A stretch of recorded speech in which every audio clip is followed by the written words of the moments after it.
Mister Ramachandran, നമ്മൾ ഈ പത്തനംതിട്ടയിലെ NDA സ്ഥാനാർത്ഥി അനിൽ ആൻ്റണി ഇപ്പോൾ ഒരു പുതിയ വിവാദത്തിൽപ്പെട്ടിരിക്കുകയാണ്.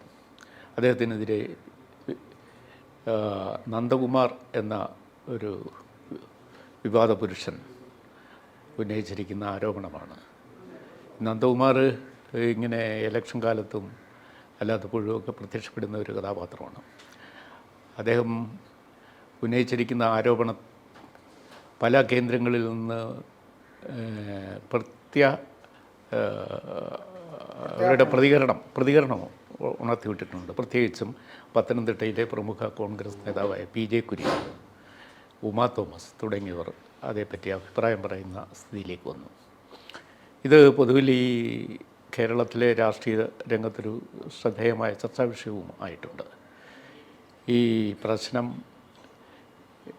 കേരളത്തിൽ പത്തനംതിട്ടയിലെ മാത്രമല്ല, പുറത്തെ NDAയുടെ തെരഞ്ഞെടുപ്പ് സാധ്യതകളെ ഏതെങ്കിലും തരത്തിൽ ബാധിക്കുമോ? ഇത് തെരഞ്ഞെടുപ്പ് സാധ്യതകളെ ബാധിക്കുമെന്ന് എനിക്ക് തോന്നുന്നില്ല. അതിൻ്റെ കാരണം എന്താണെന്ന് വെച്ചാൽ, ഈ ആരോപണം ഉന്നയിച്ച ഈ ദല്ലാൽ നന്ദകുമാർ എന്ന് പറഞ്ഞ ആളുടെ വിശ്വാസ്യത പരിതാപകരമാണ് കേരള സമൂഹത്തിൽ. കാരണം അദ്ദേഹം പലതരം വിവാദങ്ങൾ ഇങ്ങനെ പലർക്ക് വേണ്ടിയും സരിതാ നായർ ഉൾപ്പെടെ ഉള്ളവർക്ക് വേണ്ടിയൊക്കെ ഉന്നയിക്കുകയും അതൊക്കെ അതിൻ്റെയൊക്കെ തുടക്കത്തിലൊക്കെ അതൊക്കെ ഏറ്റിരുന്നുവെങ്കിലും പിൽക്കാലത്ത് അത് അങ്ങനെ കണ്ടങ്ങ് ഏൽക്കുന്ന വിധത്തിലായിരുന്നില്ല. അപ്പോൾ അതുകൊണ്ട് ഇത് കുറച്ച് ദിവസം കൂടിയൊക്കെ പിടിച്ചു നിർത്താനായിട്ട് CPM നോക്കുമായിരിക്കും. കാരണം CPM ഈ തെരഞ്ഞെടുപ്പിൽ ഇറക്കി വിട്ടിരിക്കുന്ന അവരുടെ സരിതാ നായരാണ് ഈ ദല്ലാൽ നന്ദകുമാർ എന്ന് വേണം കരുതാൻ. എന്തുകൊണ്ടാണെന്ന് വെച്ചാൽ, അവിടെ അവരുടെ സ്ഥാനാർത്ഥി മസാല ബോണ്ടിൽ പെട്ട് കിടക്കുന്ന ഒരാളാണ്. ഈ മസാല ബോണ്ട് ഇതിനേക്കാൾ ഗൗരവമുള്ള ആരോപണമാണ് ED ഉയർത്തിവിട്ടിരിക്കുന്നത്. അത് ഫെമ വയലേഷനാണ്. കള്ളപ്പണം, വിദേശ നാണ്യ വിനിമയ ചട്ടം ലംഘനം ഒക്കെയാണ്. ഈ ഹൈക്കോടതി സിംഗിൾ ജഡ്ജി അദ്ദേഹത്തിന് ഒരു റിപ്രീവ് കൊടുത്തിട്ടുണ്ട്. അതായത് തെരഞ്ഞെടുപ്പ് കഴിഞ്ഞിട്ട് പരിഗണിക്കാൻ വെച്ചിരിക്കുകയാണ്. തെരഞ്ഞെടുപ്പ് വരെ അദ്ദേഹത്തെ ശല്യം ചെയ്യരുതെന്ന് EDയോട് പറഞ്ഞിട്ടുണ്ട്. പക്ഷെ തെരഞ്ഞെടുപ്പ് കഴിഞ്ഞാലും അത് നിലനിൽക്കുന്ന കേസാണല്ലോ മസാല ബോണ്ട് എന്ന് പറയുന്നത്. പാർട്ടിക്ക് പലവിധ കേസുകൾ ആ പാർട്ടിക്ക് ഉണ്ട് താനും. പിന്നെ ഇതിൻ്റെ അകത്ത് ഉമാ തോമസും PJ കുര്യനും ഒന്നും അല്ലാതെ കോൺഗ്രസ് നേതാക്കളും പ്രതികരിച്ചിട്ടുണ്ട്. അവർ പ്രതികരിച്ചിരിക്കുന്നത് ആൻ്റണി വെറുതെ വിടണം, AK ആൻ്റണി വെറുതെ വിടണം എന്നുള്ള മട്ടിലാണ്. എന്താന്ന് വെച്ചാൽ, ഈ ആരോപണം ഉന്നയിക്കപ്പെട്ടിരിക്കുന്നത് അനിൽ ആൻ്റണിക്കെതിരെ ആണെങ്കിലും അതിൻ്റെ ടാർഗറ്റ് AK ആൻ്റണിയാണ് എന്നുള്ളതാണ് അതിലെ പ്രശ്നം. കാരണം എന്താണെന്ന് വെച്ചാൽ, ഈ അനിൽ ആൻ്റണി BJPയിൽ ചേർന്ന ശേഷം ആണ് ഈ പണം വാങ്ങിയത് എന്ന് ദല്ലാൽ നന്ദകുമാർ പറഞ്ഞിട്ടില്ല, ഇല്ലല്ലോ. മാത്രമല്ല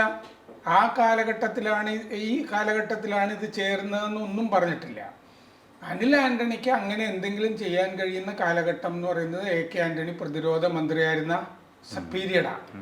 അപ്പൊ ആ കാലത്തെ കാര്യമാണ്. കാരണം കുര്യനോട് പറഞ്ഞിരുന്നു, കുര്യൻ വഴിയാണ് നന്ദകുമാരെ പരിചയപ്പെട്ടത്. കുര്യൻ വഴിയാണ് കുര്യൻ്റെ കാര്യം PT തോമസിനോടും ഞാനിത് തിരിച്ചു കിട്ടണമെന്ന് അവരോട് രണ്ടുപേരോടും ആവശ്യപ്പെട്ടിരുന്നു എന്ന് പറയുമ്പോൾ അത് ആൻ്റണി മന്ത്രിയായിരുന്ന കാലമാണല്ലോ. AK ആൻ്റണിയായി ബന്ധപ്പെട്ട കാര്യമാണ്, BJP ആയിട്ട് ബന്ധപ്പെട്ട കാര്യമല്ല. പിന്നെ പറയുന്നത് ഇതിൻ്റെ അകത്ത് CBIയുടെ ഒരു സ്റ്റാൻഡിങ് കൗൺസിൽ ആയിട്ട് നിയമിക്കാൻ ഒരാൾക്ക് വേണ്ടി 25 ലക്ഷം രൂപ കൊടുത്താണ്. ആ കൊടുത്ത വക്കീൽ പ്രതികരിക്കുമെന്ന് നമുക്ക് നോക്കാം. തിരുവനന്തപുരത്ത് ഒരു ക്രിമിനൽ വക്കീലിനെ പറ്റിയാണ് അത് പറയപ്പെടുന്നതെന്ന് അറിയുന്നു.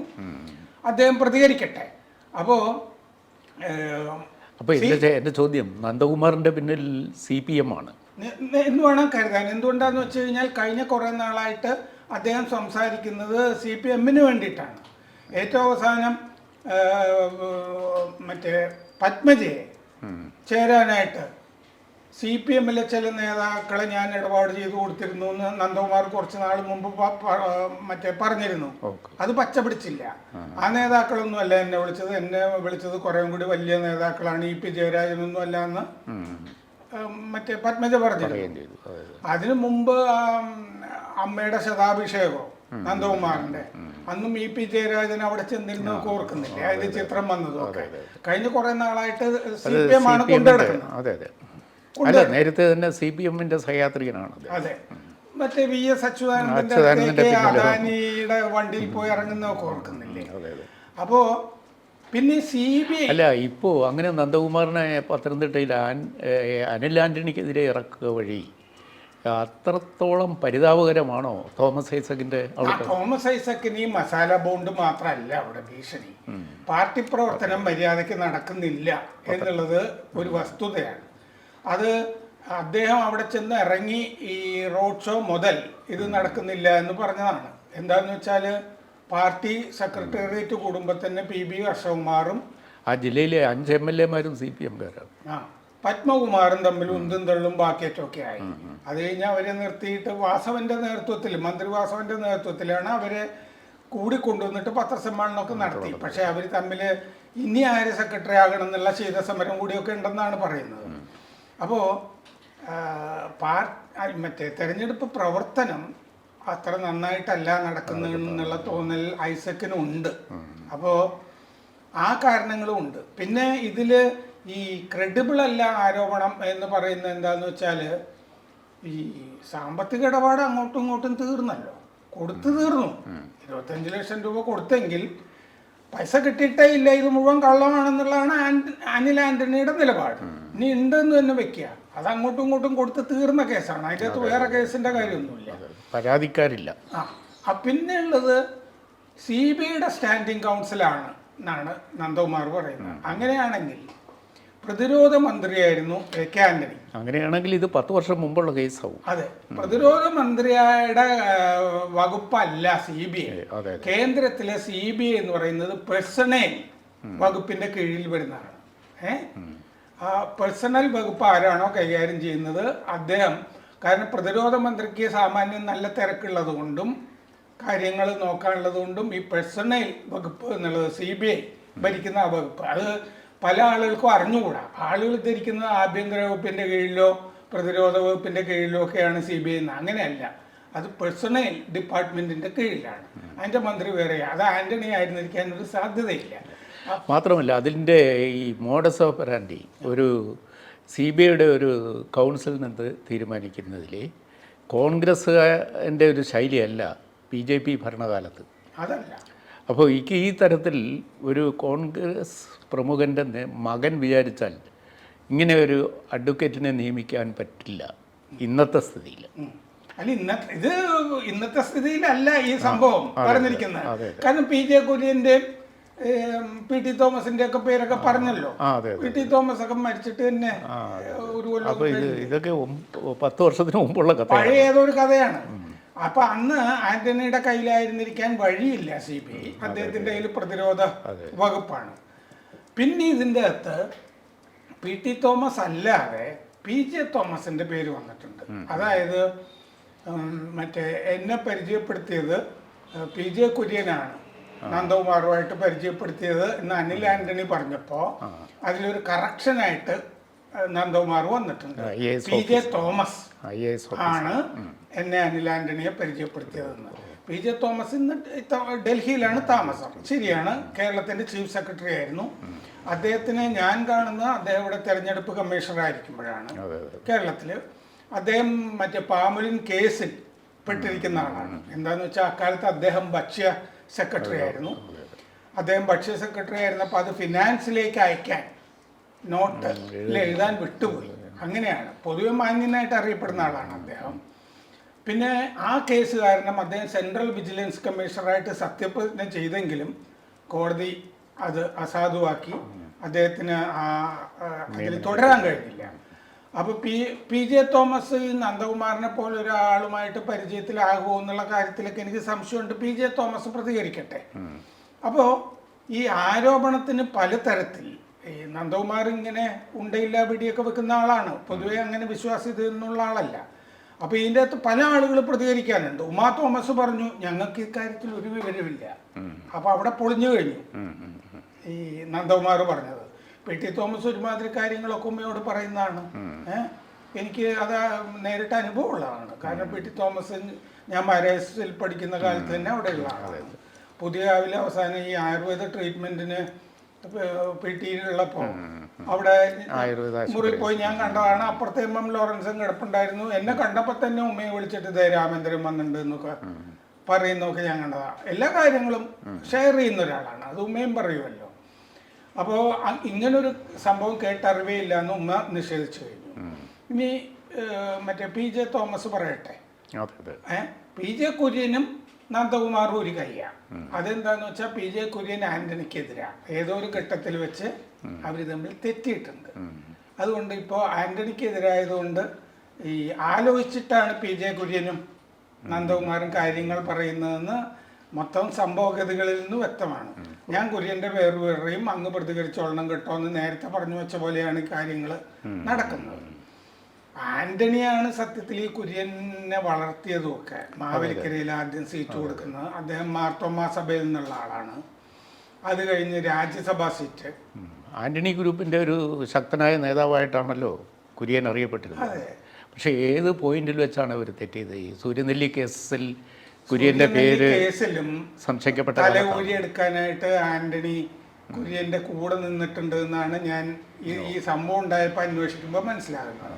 പക്ഷെ എനിക്ക് അറിയാവുന്ന ഒരു കാര്യം, ഞാൻ തിരുവനന്തപുരത്ത് ജോലി ചെയ്യുന്ന കാലത്താണ് ഈ ചാരക്കേസൊക്കെ വന്നു കഴിഞ്ഞപ്പോൾ അടുത്ത മുഖ്യമന്ത്രി ആരായിരിക്കുന്നത് ആലോചിക്കുന്നത് PJ കുര്യന്റെ തിരുവനന്തപുരത്തെ വീട്ടിൽ വെച്ചാണ്. അപ്പോൾ സ്വാഭാവികമായ അത് ഉമ്മൻചാണ്ടിയാണല്ലോ എന്നുള്ള തീരുമാനം വന്നു. അതാരോ ആന്റണിയോട് പറഞ്ഞു കൊടുത്തു. ആ സമയത്താണ് ഈ ഒരു പഞ്ചസാര കുംഭകോണം സഹമന്ത്രിയായ കൽപ്പനാഥറായി നടത്തിയതിന്റെ പേരിൽ സിവിൽ സപ്ലൈസ് ക്യാബിനറ്റ് റാങ്കുള്ള മന്ത്രിയായ ആന്റണി രാജിവെച്ചിട്ട് വരുന്നത്. ആന്റണി രാജിവെക്കേണ്ട ഒരു കാര്യം അതിലില്ല, അദ്ദേഹത്തിന്റെ നേരെ ആരോപണമില്ല. പക്ഷെ മുഖ്യമന്ത്രിയാകാനായിട്ട് അദ്ദേഹം വന്ന് അവിടെ ഇരിപ്പ് തുടങ്ങി. അന്ന് അദ്ദേഹം ഒരു സ്പെഷ്യൽ പ്ലെയിൻ ചാർട്ടർ ചെയ്ത് തിരുവനന്തപുരത്ത് വന്നാണല്ലോ മുഖ്യമന്ത്രിയായത്. അത് മുഖ്യമന്ത്രിയായത് നരസിംഹറാവു ചെയ്തു കൊടുത്തതും ഒക്കെയാണ്. അത് പിന്നീട് ഇവിടുത്തെ KPCC അടക്കേണ്ടിയൊക്കെ വന്നു, 84 ലക്ഷം രൂപയോ അങ്ങനെ എന്തോ ഒരു തുക.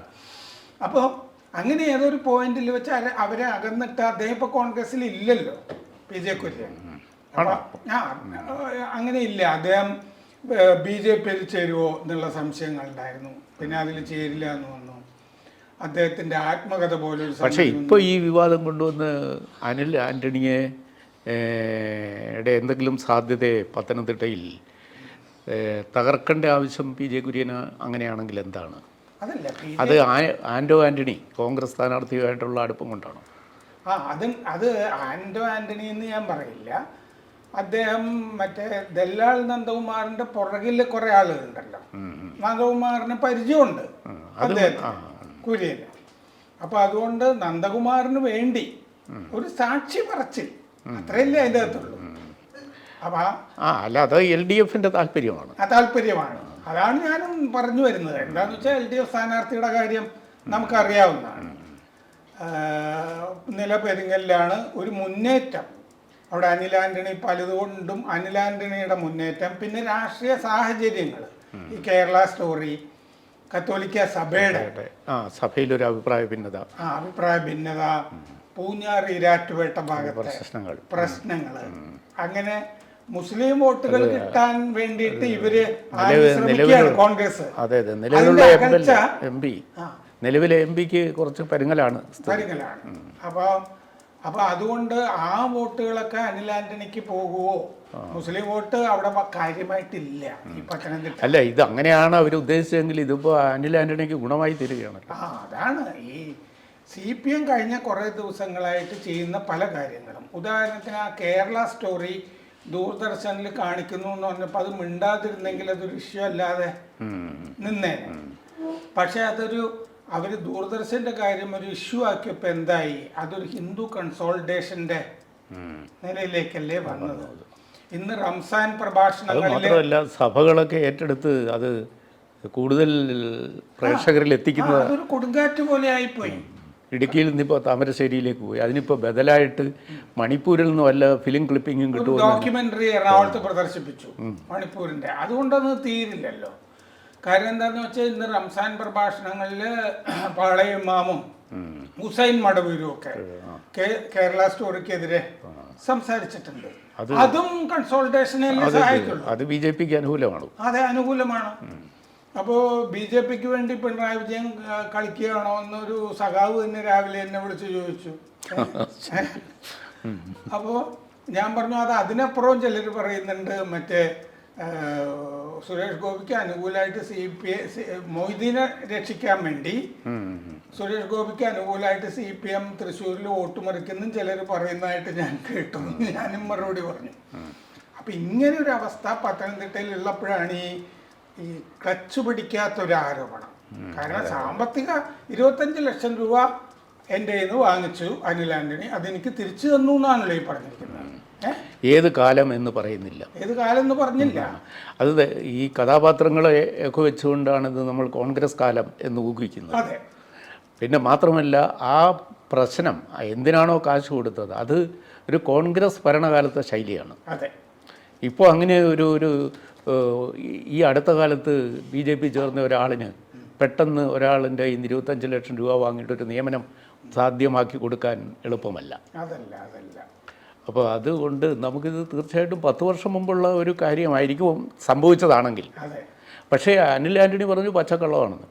അതെ, അദ്ദേഹത്തിൻ്റെ നിലപാട് അങ്ങനെയാണ്. അപ്പോൾ ഇദ്ദേഹം ഈ ഇൻസ്റ്റാൾമെന്റ് ബേസിസിൽ കാര്യങ്ങൾ നടത്തുന്ന ആളാണ് നന്ദകുമാർ, ഗഡുക്കളായിട്ടാണ്. അപ്പോൾ അദ്ദേഹം പറഞ്ഞിട്ടുണ്ട്, അങ്ങനെ പറഞ്ഞാൽ ഞാൻ ദൃശ്യം പുറത്തുവിടും എന്ന് പറഞ്ഞിട്ടുണ്ട്. അപ്പോൾ ദൃശ്യം ചിലപ്പോൾ വരട്ടെ, അങ്ങനെ ആണെങ്കിൽ ഉണ്ടെങ്കിൽ അദ്ദേഹം ചിത്രീകരിച്ചിട്ടൊക്കെ ഉണ്ടാവും അദ്ദേഹത്തിന്റെ സ്വഭാവം അനുസരിച്ചിട്ട്. പക്ഷെ പ്രശ്നം എന്താണ്, ഒരു കാര്യം നടന്നില്ല, പൈസ തിരിച്ചും കൊടുത്തു, അങ്ങനെയാണ്. അതിൻ്റെ അകത്ത് വേറെ കേസുകളൊന്നുമില്ലല്ലോ. നടത്തി കൊടുക്കേണ്ട ആളാണെങ്കിൽ ഇത് നമ്മൾ ചില ആളുകൾക്ക് മന്ത്രിയുടെ ഡ്രൈവർക്ക് പൈസ കൊടുത്തു എന്നൊക്കെ പറയുന്ന പോലെയാണ്. മറ്റേ ബിജു രമേശ് പറഞ്ഞില്ലേ, KM മാണിയുടെ ഡ്രൈവർക്ക് കൊടുത്തു എന്നൊക്കെ പറയുന്ന പോലെ. ചെയ്തു കൊടുക്കേണ്ട ആൾ മാണിയാണല്ലോ.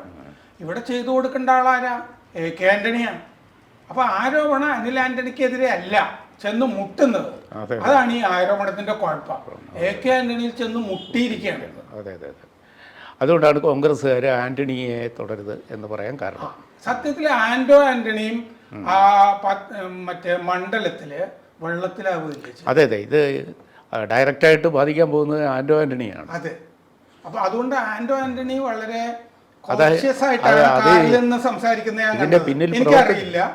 ഇതിന്റെ പിന്നിൽ പ്രവർത്തിച്ചവരുടെയും ലക്ഷ്യം അതായിരിക്കും.